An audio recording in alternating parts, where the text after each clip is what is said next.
Ladies and gentlemen, this is Joe's Classic Video Games back with another cool pinball repair video for you this evening. We have been working on this 1973, barely, came out in November of 73, on this 1973 Bally CIRCUS pinball machine that a customer brought us and wanted us to fix up. And this thing, in my opinion, it's in pretty decent shape, but it's just really dirty. It's been sitting a long time. So we did a video where we kind of showed the condition it was in whenever we got it, which is pretty rough.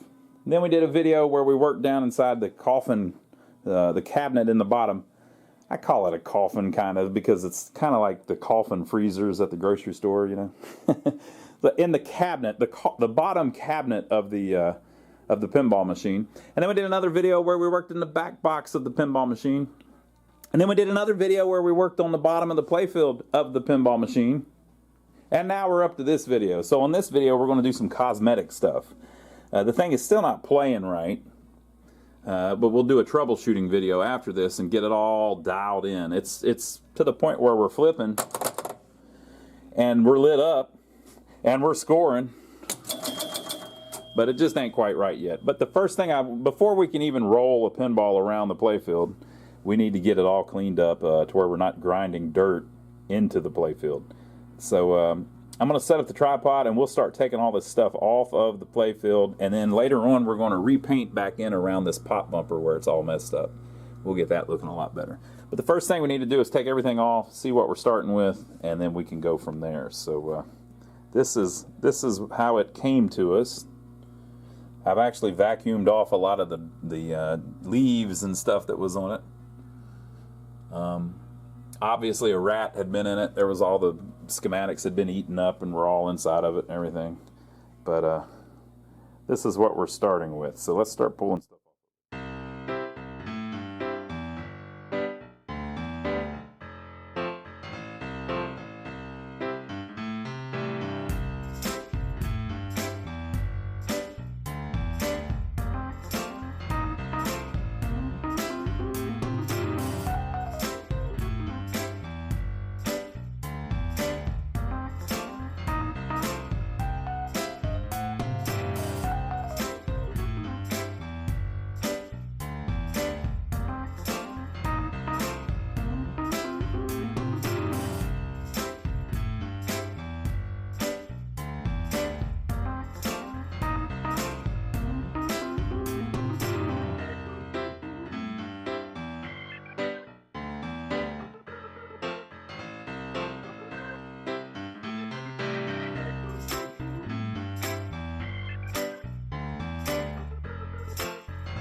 So this is what we're starting with. It's in pretty rough shape, but it's not, it's just mainly dirty. I think it's going to clean up just fine. But the only way you can actually get it back looking pretty decent is to take everything off of it, or most of the stuff off of it. And you can see there's a bunch of bulbs burnt out that haven't worked in a long time, likely. So, here I'm going to show you some close-ups so you can see just what 50 years will do to a machine. So this is what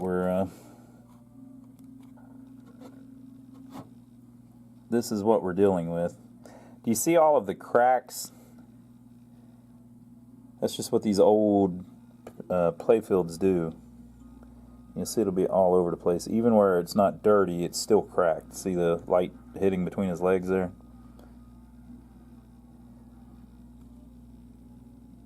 So it just,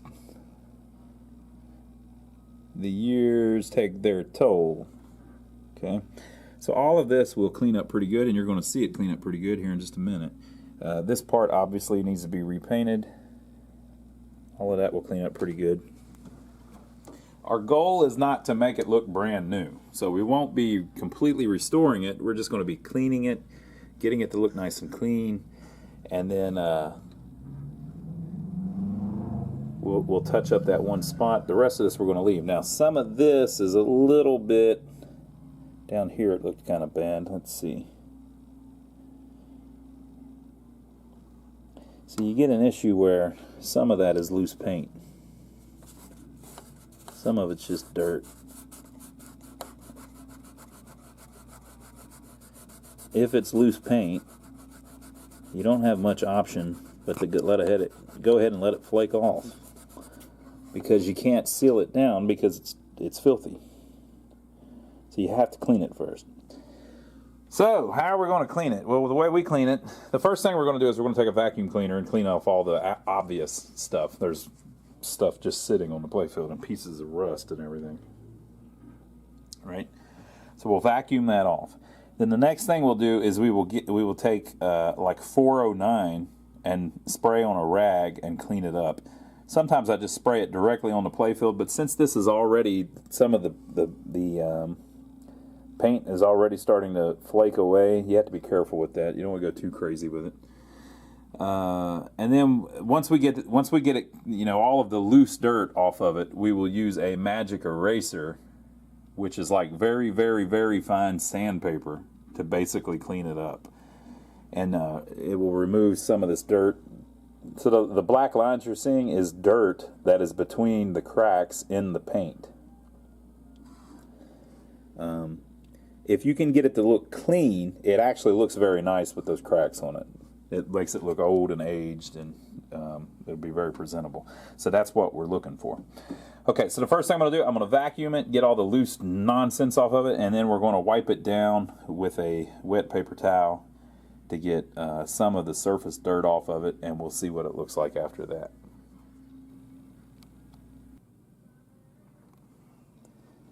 So it cleaned up just a little bit by wiping it down, but you can see that it still has heavy wear.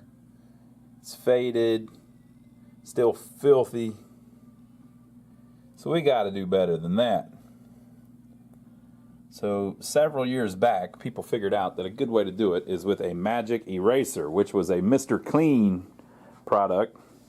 But then eventually people figured out that it's just melamine foam. So you can buy this stuff super cheap on Amazon or eBay. Or you can use actual Mr. Clean ones. They're made out of the same stuff though. And the whole thing is, it's this really fine foam that is slightly abrasive.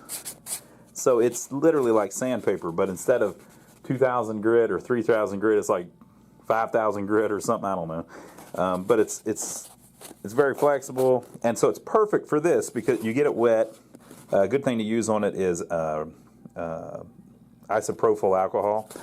You get it wet, and then it will get way down inside of those cracks that are so minor and actually clean that dirt out. But while it's doing that, it's also sanding the paint a little bit. So you got to be very careful. You don't want to go too crazy on it. But it's incredibly effective. So that's what we're going to do to straighten it up, get it a lot nicer than it is, and then we're going to repaint the area there. So I'm going to show you me using the magic eraser a little bit. You can use this on yours, but just keep in mind it's sandpaper. You are sandpapering it. It's not like a sponge. It looks like a sponge, but you are sandpapering it. So if you're willing to do that, go ahead, but be very careful. Anywhere you do that to will no longer be shiny too, by the way. We're going to overcome that by waxing it.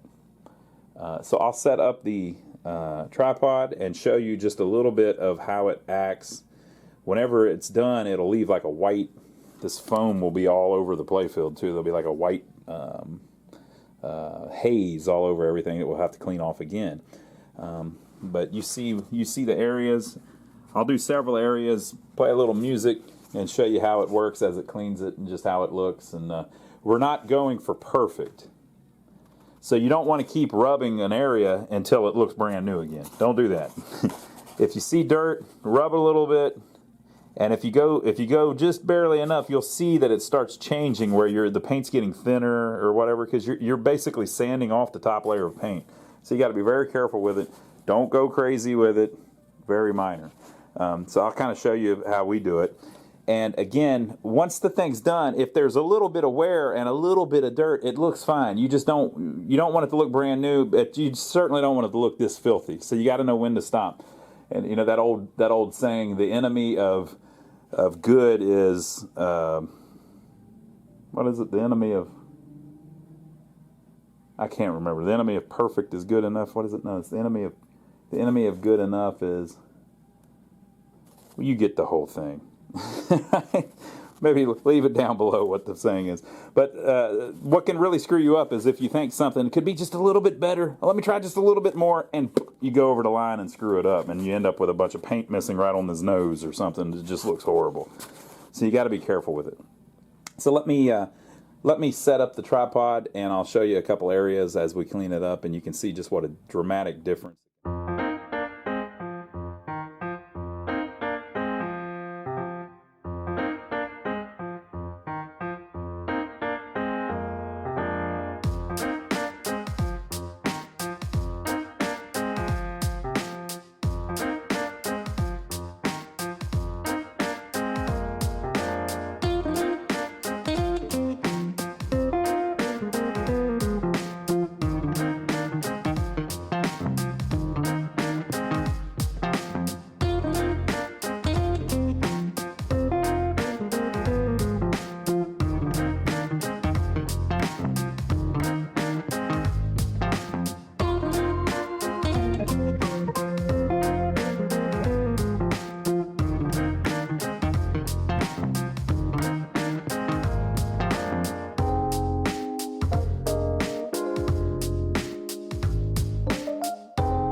So this is how it will look after you get done with the magic eraser. You see that it puts like a haze all over everything.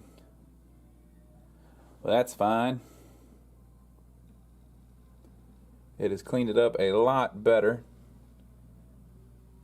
So I've done this on tons of pinball videos, and I get a lot of the same questions, so I'll mention a few of them. Why did I leave the light bulbs in? It's because we're going to replace all of them.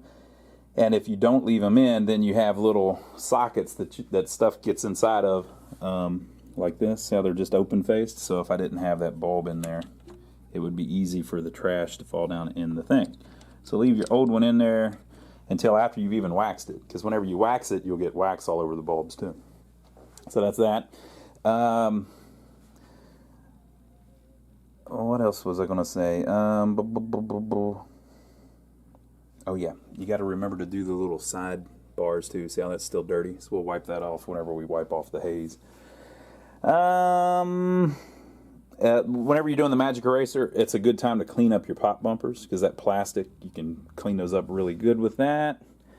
And just make sure that you don't go too crazy on it, on anything, because it goes through the paint. I got to mention that for the 20th time.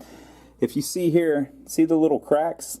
They're still there, but they're clean now, or cleaner now. They just don't have all of that dirt in them. So it's still just as worn as it was. It's just it's cleaner. So that's the whole secret.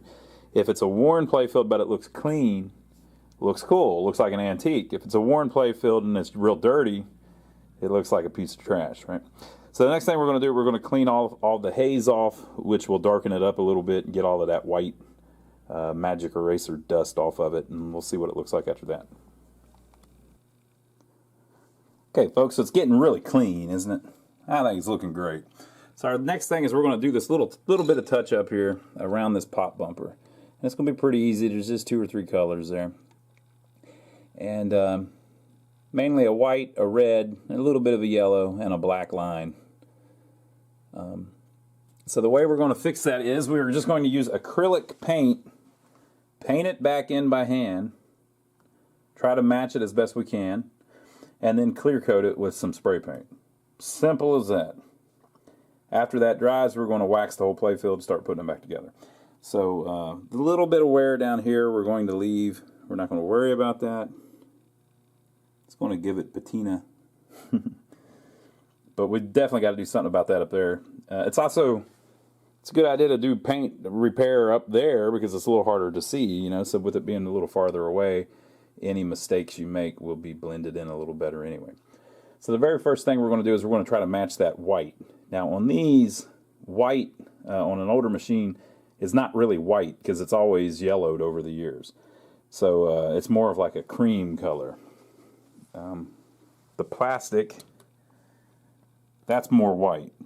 And there's like 100 different colors of white, but that's white. If you look, the pop bumpers are actually kind of like it's almost like a buttermilk or something. And you've got a similar thing with the paint on the playfield. It's like, that's white, that's not. It's more yellowed.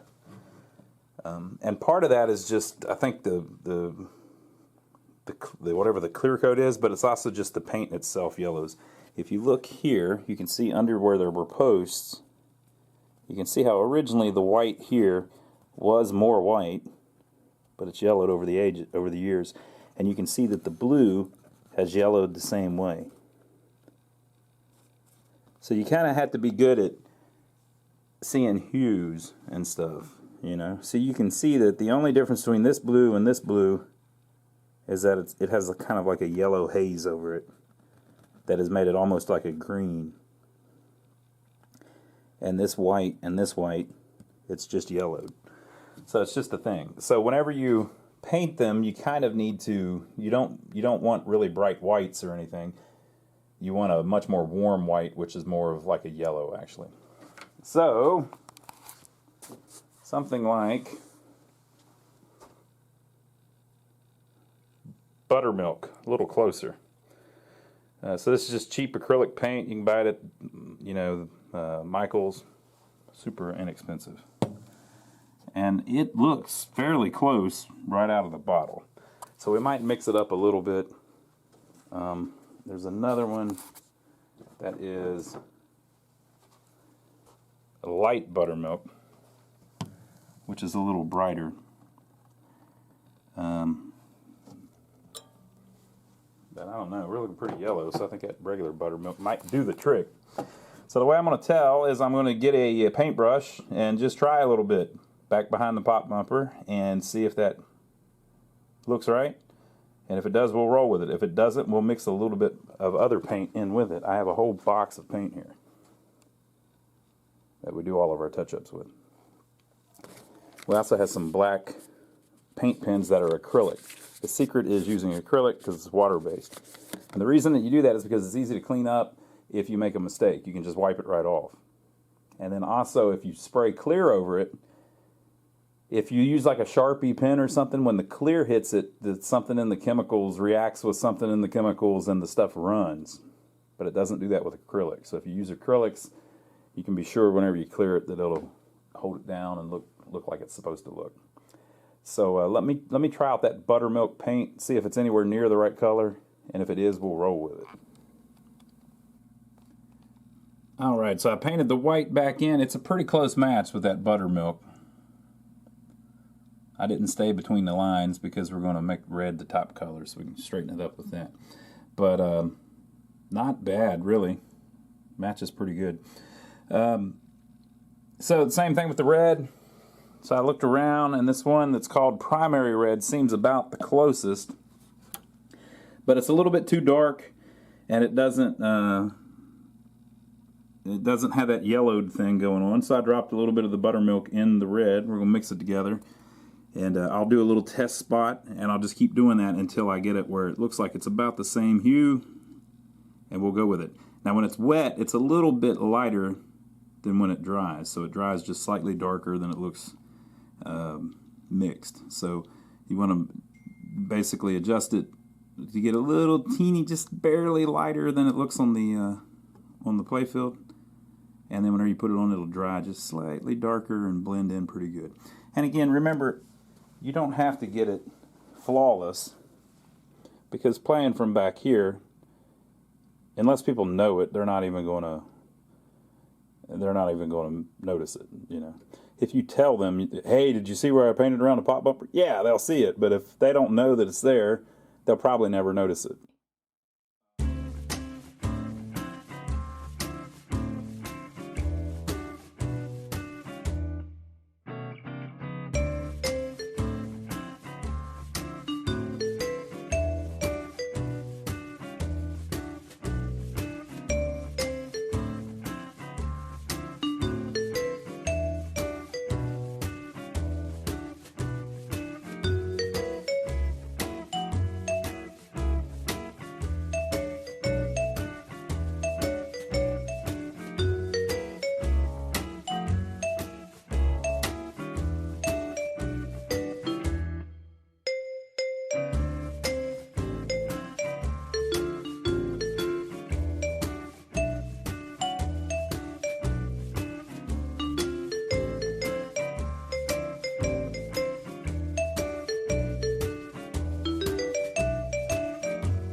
Okay, so we got it touched up where I'm happy with it.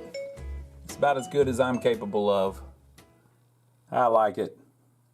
So the last step is we need to clear coat it. So people always ask me how I do this. Look, we're not doing high-end stuff here, people. We're not painting cars. We're just touching up some old pinball playfields, trying to make it look a little better for the customer. So we do it very simply. I am literally just going to spray paint clear coat only on the area that I repainted. So I'm going to get some tape. I'm going to tape off the pop bumper very easily. And then I'm going to around it. A little bit of overspray will get on the switches. A little bit might sneak over here. A little bit might get over here on the bulb that we're going to replace. But it is what it is. So we just, you know, that's all we do.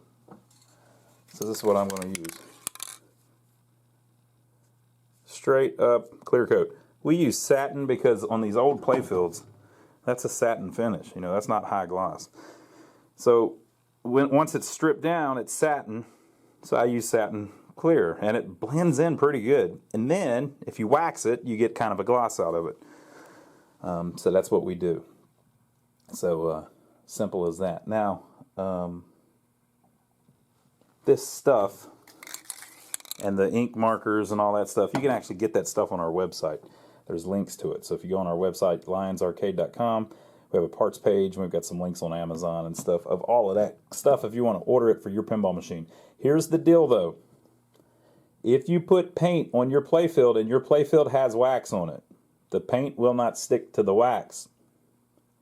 You're going to have a big mess on your hands. So for a long time, we didn't even show people how we did it, because if you just, like, if you make an ink mark on that, and then you say, okay, I fixed it, now I'm going to clear it.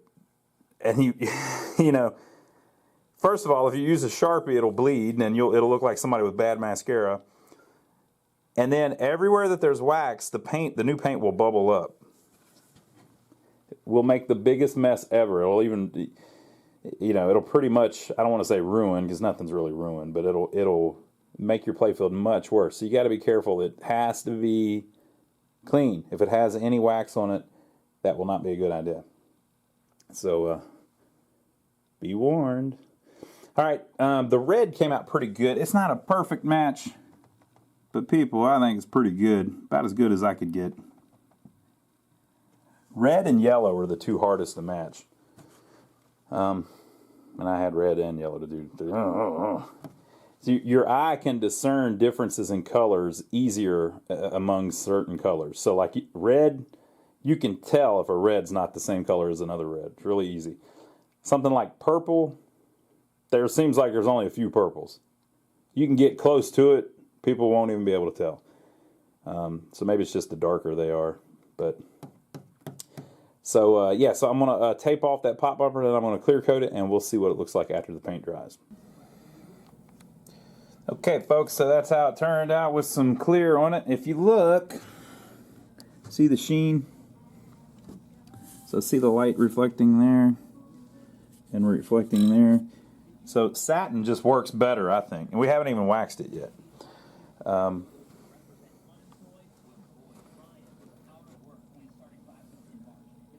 So with the clear on it, it's protected. It's not going to get any worse. And most people, in my opinion, probably wouldn't even be able to tell that we did that. If I pointed it out, they'd go, oh yeah. Okay, so now I'm going to wax it to protect everything, make the ball roll a little better and all of that, and get a nice shine on it. And then we'll put new bulbs in it and start putting it all back together.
Okay, folks, so we got her all back together. I think it looks pretty good. The last touch. Brand new pinball machine. Brand new pinball, not pinball machine. Okay, so there you go. I hope you like it. How do you think it turned out? Now, it's not new. You could go much further with it if you wanted to spend a bunch of money on it. But I think all in all, it's a heck of a lot more presentable than it was before. And this thing's going to be really fun to play. So the only thing we have left to do is we have to fix it. So we already cleaned everything. So we cleaned the playfield. We redid all the playfield. We redid everything in the back box. We redid everything in the cabinet. We redid everything on the bottom of the playfield. And now we just have to figure out what's still not working and make that work. So I hope you enjoyed it so far. What do you think of the touch-ups? See what I'm saying? Like from back here, nobody's going to notice that. You don't even look at that, people. Nobody's going to. I can't believe you were so worried about it. You must have not saw my channel before. We do this all the time on games. So I think it came out pretty good, but if you disagree, you can go ahead and leave your comments down below. But just remember, if you're rude, I'll be rude back. So, you know, you could try me if you want, I guess. But most of you are very nice people. Boy, I've met a bunch of nice people here on YouTube. Hundreds and hundreds, thousands of them, actually. So we appreciate everybody that's been watching. Make sure to give us a thumbs up for taking the trouble to film it for you. And on the next video, we'll play through it a little bit and see what's not working, and then we'll get out the old schematics and figure out how to make it work. Now, you may, if you saw the first video, you know that the paper schematics were eaten up by a rat. They were in millions of pieces at the bottom of the cabinet. But we'll get some other ones. They're online, so we can. I think I have a PDF of it already. We may have already showed some of that. Yeah, I think it's online. We'd like to thank everybody that's been using our Amazon links. If you don't know about that, if you go to Amazon to buy anything, if you click one of our links on Amazon first, it gives us a tip for sending you there. So if you go to our website, the links are down below, or you can go to our website, go to lionsarcade.com, and we have a parts page where we list a bunch of the stuff that we use in our repairs, like the wax that we use and things like that whenever we're working on these. And if you click one of those, some of those take you to Amazon. If you're on Amazon perusing and you buy anything else like a Porsche or a pair of socks, it gives us a piece of that. So we appreciate everybody that's been doing that. Now some people, let me tell you what some people have done. Some people have actually bookmarked one of our links to Amazon so that every time they go to Amazon, if they just go to that bookmark and then search for whatever they're searching for on Amazon, it gives us a piece of the purchase every freaking time. Wow! So we appreciate everybody out there that's been doing that. I think I saw somebody in Australia did that recently. That's pretty cool, whoever that is in Australia. I can tell because I can just tell by the numbers. You can't tell who's doing what, but you can tell what they're buying and stuff. So somebody in Australia has been burning it up lately. So thank you, whoever that is. And so we appreciate that. And last but not least, don't forget to check out my brother Donnie. If you don't know who that is, that's literally my brother. If you like watching us work on these old pinball machines, you might like watching us work on old buildings. He and I have bought a couple old buildings in a small town near here, and we are fixing them up to make them rentable and help revitalize downtown. We were talking to somebody earlier about renting one of them, so that's all working out pretty good. But anyway, go check that out. It's the My Brother Donnie channel, and we also, on our website, we have prices, pictures, descriptions of all of our machines that we have available for sale right now. We have links where you can order our t-shirts if you want to help support the channel. So we appreciate all that stuff. But you know what, folks? You don't have to do any of that. Just stay tuned for the next video. We'll see you on the next one.